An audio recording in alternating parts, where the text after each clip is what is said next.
The number one cause of heart disease is not what you think. I called up a heart surgeon, a friend, Dr. Philip Ovadia, and I asked, do you ever see this problem when you do open heart surgeries? And he said nearly 100% of the time. It's a type of visceral fat around the heart itself. What's unique about this fat is it directly contacts the heart muscle and the arteries itself. So that means the inflammation from this type of fat goes directly into the heart first before any other place in the body. The big question is, what causes this layer of fat? And so the key to this whole story is insulin. If insulin is high, you're going to get really fat. You're going to start gaining weight. When insulin is low, everything is reversed. You're going to lose weight and get rid of fat, especially the fat surrounding the heart. This problem with the fat around the heart relates to something called insulin resistance. Very simply, the receptor for insulin is no longer accepting insulin. That's what insulin resistance is. And now the problem is, where does the fat go? Accumulates around the liver as a fatty liver, accumulates around the organs as visceral fat. But I'm going to give you 7 clues to determine if you have insulin resistance. Number 1, if you're a guy and your waist is greater than 40 inches, chances are you have insulin resistance. If you're a female and you have a waist size that's over 35 inches, chances are you might have insulin resistance. Next one, if you have a skin tag or even like this darkened pigment skin underneath the armpits in your groin, think insulin resistance. If your triglycerides are high or you have low HDL, think insulin resistance. If you have difficulty losing weight, you probably have insulin resistance. And the last clue is that you just can't go very long without needing a meal. Well, fasting is difficult. That's called insulin resistance. But this leads to a bigger question. What actually causes insulin resistance? Yes, starches like potato, pasta, bread, cereal, crackers, and all that stuff as well. Definitely out of a lot of these, fructose is at the top of the list. But there's other causes like stress or even having a chronic problem with your sleep where you just don't sleep that well. Maybe you have sleep apnea or you just don't sleep.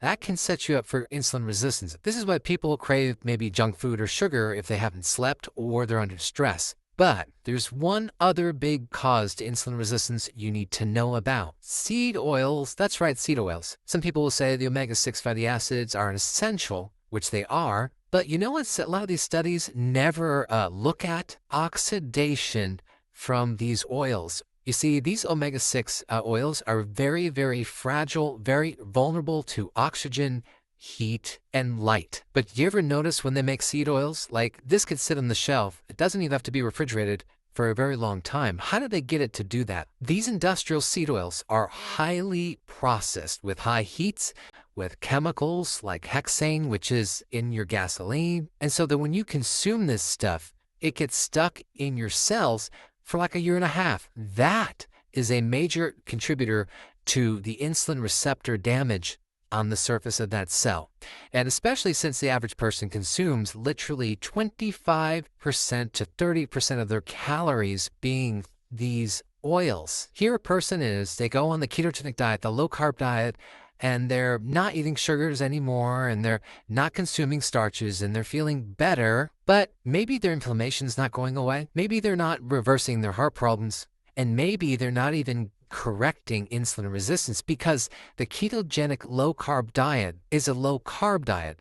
It's not a low seed oil diet, but with higher quality ingredients, cooking with butter, tallow, maybe coconut oil, using olive oil, not the seed oil dressing. So one of the root causes for heart disease is the epicardial fat, which comes mostly from the combination of sugar, starches, but definitely seed oils, aka if you add all those up, you get ultra-processed foods. But the good news is there's some really quick things to do to get rid of this fat. So number 1, get rid of the seed oils, replace it with healthy oils. I'll put a link down below for more details.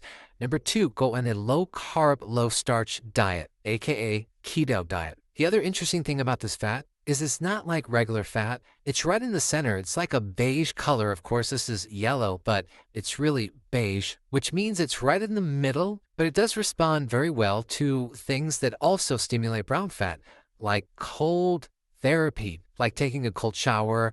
Cold immersion tanks are really good to help with this. It's one of the fastest way to drop your insulin, okay? Because it's the chronic insulin production that really creates the problem. So if we just reverse the flow and not increase insulin by not eating, we can quickly turn things around. So I would recommend 2 meals a day, with your first one at lunch and your second one at dinner, and absolutely positively no snacks, because it's the snacks that destroy the ability to get rid of this fat. And it's something that's been introduced as a normal thing, that we need to snack between meals, which is totally the worst habit you can do. And what's really interesting, the type of exercise you do matters. I mean, just one bout of high intensity interval training can actually make your receptors for insulin more sensitive significantly. So do not forget about exercise.